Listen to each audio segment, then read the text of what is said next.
रविंदर यादव पहराता रे सबका से गोहार, पैसा के फेरा में पड़ी हो नहीं खोवे पड़ी अधिकार। बिमला हो देवी के, बिमला हो देवी के अब के प्यार दी वोट जाके मार दी पूरा अधिकार ली, वोट जाके मार ली पूरा अधिकार ली। जो अपने लिए जीते हैं वो मर जाते हैं और जो समाज के लिए जीते हैं वो जिंदा रह जाते हैं। जिंदा रहो या जान जाए, वोट उसी को दो जो सबों के काम आए।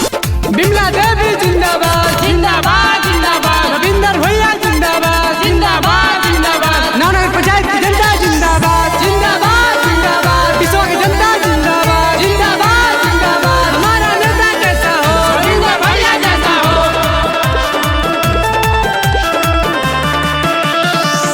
नवानगर में कहीं घर घर में बिमला के बनाई मुखिया अब के लाहौर में।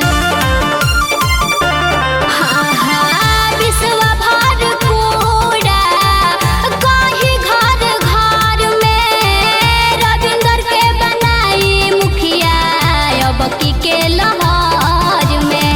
कौनो हो छोटा से, कौनो हो छोटा से रुपया ना हजार ली वोट जाके मार दी पूरा अधिकार ली, वोट जाके मार ली पूरा अधिकार ली।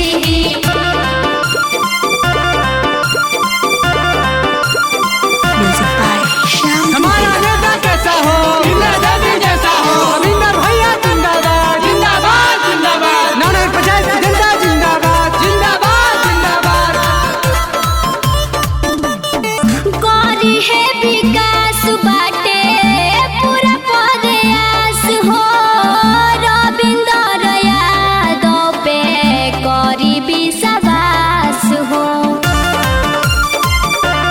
हाँ हाँ करी है विकास बाटे पूरा प्रयास हो, बिमला हो देवी पर करी विश्वास हो। अब की चुनावा में, अब की चुनावा में जिंदगी संवार ली वोट जाके मार दी पूरा अधिकार ली, वोट जाके मार ली पूरा अधिकार ली। Fashion music Nawanagar.